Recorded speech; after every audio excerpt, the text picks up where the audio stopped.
El doctor Diego Valadez es licenciado en Derecho por la Universidad Clásica de Lisboa y la Facultad de Derecho de la UNAM, así como doctor en Derecho por la Universidad Complutense de Madrid con mención honorífica. Miembro del Sistema Nacional de Investigadores, investigador emérito del Instituto de Investigaciones Jurídicas de la UNAM, miembro de la Academia Mexicana de Lengua y el Colegio de México, presidente del Instituto Iberoamericano de Derecho Constitucional.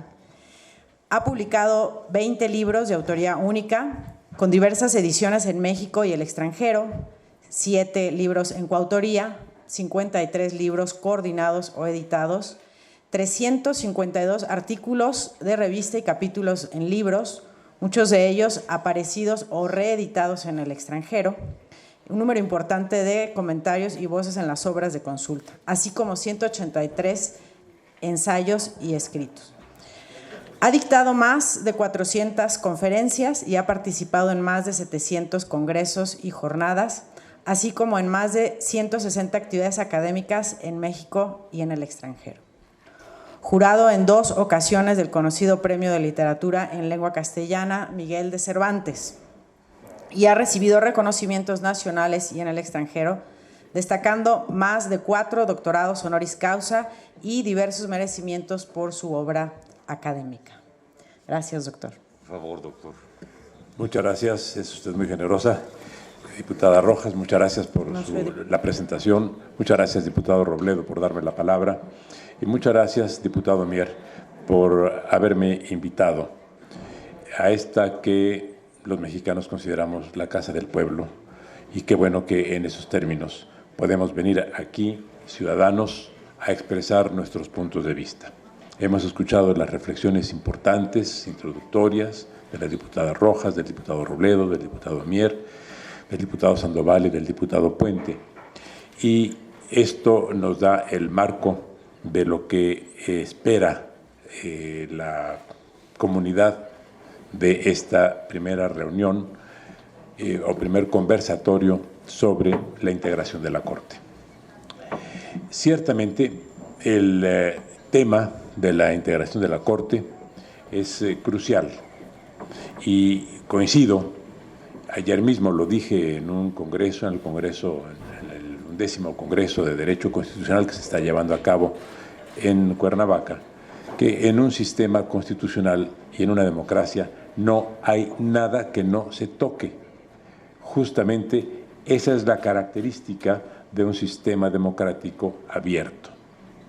Ahora bien, quiero plantear ante ustedes, de acuerdo con la invitación que reitero mi agradecimiento al diputado Mier, lo siguiente. Primero, la posibilidad de convocar una consulta popular. Segundo, la elección de los ministros. Tercero, la reforma de la justicia, que fue justamente el tema al que de manera enfática hizo referencia el diputado Robledo.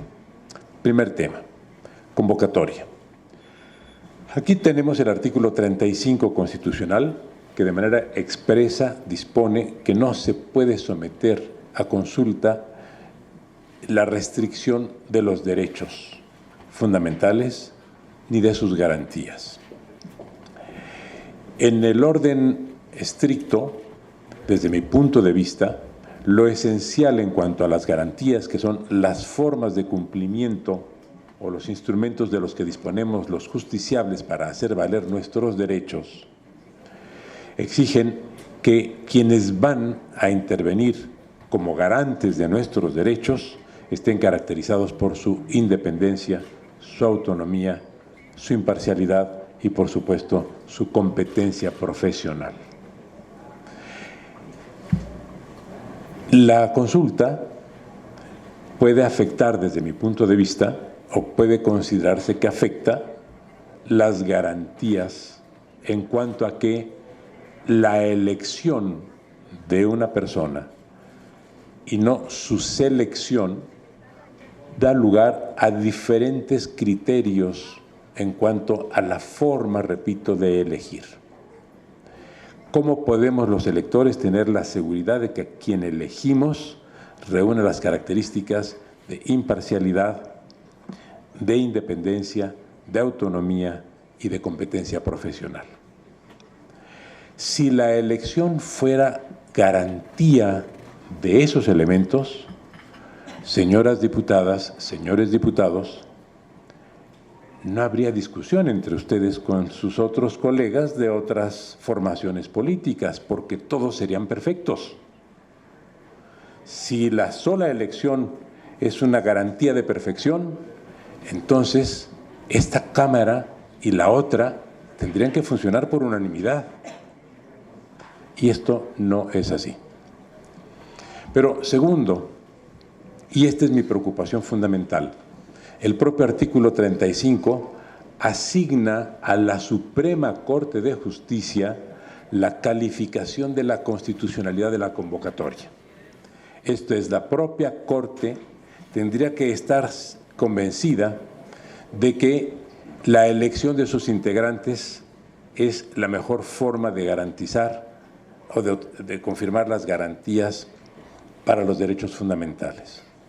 Y, señoras diputadas, señores diputados, en este momento ya no doy mi opinión, sino doy solo una presunción. ¿Qué pasaría si la Corte dice esto no encaja en el artículo 35 y después de un proceso que haya llevado X tiempo y al declarar la Corte inconstitucional la convocatoria, esta no se lleva a cabo? Bueno, creo que se produciría un desencuentro crítico entre un órgano del poder, que es el Congreso, y otro órgano del poder, que es la Corte, y yo no le vería, sinceramente, ventajas. Por tanto, simplemente planteo a ustedes mis opiniones y mis dudas con relación a la convocatoria. Dicho esto, paso al siguiente tema. ¿La designación de los ministros que tenemos hoy es la mejor? Yo creo que no. Yo creo que ya hemos experimentado diferentes formas, como las que el propio diputado Mier mencionaba en su alocución. Y creo que todavía no hemos encontrado la mejor. Y sí creo en la participación, pero creo que las formas de participación nos las ilustran otros experimentos y otras experiencias constitucionales externas a la nuestra. En muchos sistemas, para la integración de las candidaturas de quienes deben formar o van a formar parte de la Corte, se consulta al foro, esto es, a los litigantes, se consulta a la academia, se consulta a la propia judicatura, y se consulta a las organizaciones sociales, y si se quisiera consultar, se podría también hacer una consulta a la población. Danos nombres de personas que puedan ser consideradas. Esto es, yo no estoy en contra de los procedimientos de consulta, soy, como ustedes, un demócrata, que quizá tengo otros ángulos de ver la democracia, pero eso es lo que nutre el pluralismo que caracterizan, entre otras cosas, a esta Cámara. De manera que, si se quiere hacer consultas, está abierta la consulta, pero justamente lo que el sistema mexicano, por 200 años que va a cumplir el año próximo, ha negado, es la consulta a los justiciables. Los justiciables queremos decir quienes queremos que nos enjuicien, sí, y también los profesionales tienen que dar su opinión, etcétera. No repetiré lo que ya dije. Sí hay que revisar el procedimiento de elección o de selección de los ministros de la Corte, como hay que revisar el procedimiento de designación del presidente de la Corte, que es altamente divisivo. Y aprovecho para decir, la construcción de la Corte obedece al modelo de presidencialismo hegemónico que caracteriza a nuestro país. Yo he sido muy crítico y quiero subrayarlo con relación a los presidentes, no al actual. Y a los anteriores, no como personas, sino porque no soy un presidencialista. Y creo que el sistema presidencial también se llevó a la Suprema Corte de Justicia, como acaba de ser señalado por el doctor García Repper. ¿Cómo es posible que se haya puesto al mismo presidente en la Corte y al mismo presidente en el Consejo de la Judicatura? Quiero decir que esto no estaba en el proyecto original, elaborado por el doctor Héctor Fix Zamudio y algunas otras personas que lo acompañamos, entre ellos Amador Rodríguez Lozano. Bien, este esquema presidencialista ya tiene que dar lugar a otro modelo, el presidente de la Corte o la presidenta de la Corte no es más que una moderadora de debates y debe ser sustituida cada año por el orden que se asigne, por antigüedad, por alfabeto, por el criterio que se quiera, para que no haya hegemonías de poder dentro de los órganos de justicia. Eso creo que hay que hacerlo. Tercer punto, en estos 6 minutos. Sí hay que reformar la justicia, como lo dijo el diputado Robledo hace unos minutos con mucha claridad. Y creo, señoras diputadas, señores diputados, que considerar que el problema de justicia se resuelve eligiendo popularmente a los ministros es una reducción de la magnitud del problema. Más aún, con ese mecanismo o con cualquier otro, para la designación, selección o elección de los ministros, no se resuelve el problema de justicia del país. El problema de justicia del país es mucho más profundo. El diputado Mier hizo referencia a lo que estableció la Constitución de 17 por lo que respecta a la elección de ministros. Pero, señor diputado, señores diputados, señoras diputadas, en 1917, a unas horas de que concluyera el Congreso, el 31 de enero, se tomó la decisión de cancelar la Secretaría de Instrucción Pública y la de Justicia. Unos años después, en 21, la primera reforma constitucional que se introdujo fue justamente al 14º transitorio que había suprimido la Secretaría de Instrucción Pública y se restableció la Secretaría de Educación Pública, promovida por Vasconcelos. Pero nadie se ha vuelto a pensar, desde 1917 a la fecha, en que no tenemos Secretaría de Justicia. Y los diputados en el 17 no dieron ninguna razón y lo votaron de manera expeditiva a unas horas del cierre del Congreso, sin decirnos por qué, y lo dimos por bueno. ¿Qué quiere decir en el orden constitucional? Que entendemos que lo que no está reservado para la Federación se encuentra facultado para los estados. Aquí tenemos a un secretario de Justicia que lo fue en Chiapas, que es Amador Rodríguez Lozano, porque justamente el sistema constitucional permite que lo que no ocurre en la Federación está reservado a los estados. ¿Y cuántos estados tienen Secretaría de Justicia? Pues la primera fue la que estableció en Chiapas, Rodríguez Lozano, ahora hay en el Estado de México y, bueno, habrán otro. Bueno, pero no la tiene la Federación. ¿Y saben qué está pasando?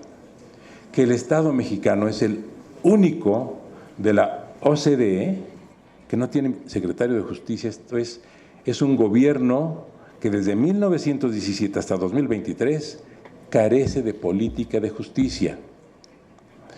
Es dentro de los 193 países que integran las Naciones Unidas, uno de los 20 que no tiene Secretaría de Justicia, los otros 170 sí lo tienen. Pero sumados todos los que no tienen Secretaría o Ministerio de Justicia en cuanto a población, la suma de todos esos pequeños países no da la suma de la totalidad de la población mexicana. Y como consecuencia, México tiene en este momento 5 jueces por cada 100,000 habitantes. Colombia tiene 10, Perú y Paraguay tienen 11, España tiene 21, Costa Rica tiene 25, Alemania tiene 26, nosotros 5. Y queremos que tengamos los mexicanos justicia pronta y expedita. ¿Depende esto de la Corte? No, señoras diputadas, no, señores diputados.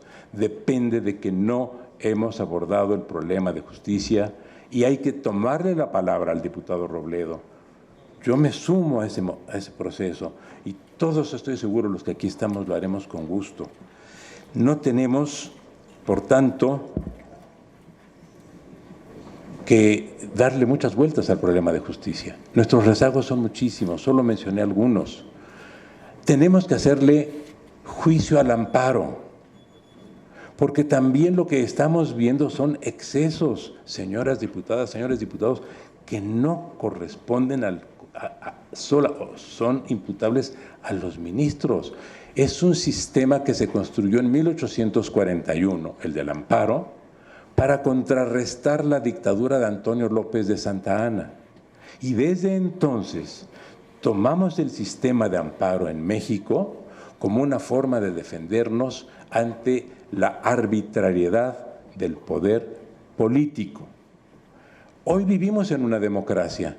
No tenemos por qué seguir construyendo al amparo y considerándolo como la forma de defendernos ante el poder político. Para eso está también el Congreso, que no existía en el siglo XIX y que casi no existió en el siglo XX hasta que se hizo plural. Bueno, señoras diputadas, señores diputados, México es de los muy pocos lugares del mundo en donde es posible impugnar la constitucionalidad de un impuesto.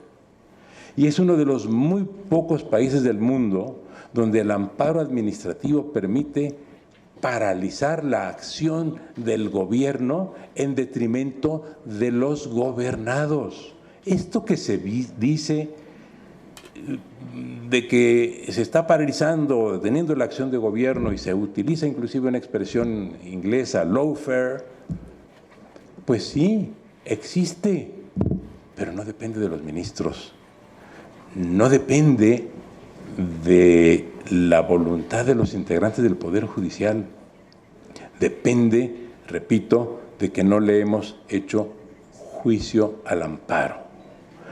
El amparo administrativo es un anacronismo que tiene que ser revisado.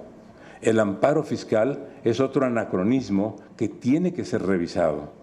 Para eso necesitamos una Secretaría de Justicia o si se quiere, si no se quiere reformar la Constitución, una Comisión Nacional de Justicia que vea estos problemas, que aporte lineamientos de política de justicia para el país y que nos permita encontrar una solución general a este problema. Perdón, diputado Robledo, porque ya no sé cuántos segundos me excedí, pero fueron seguramente más de 30. Muchas gracias.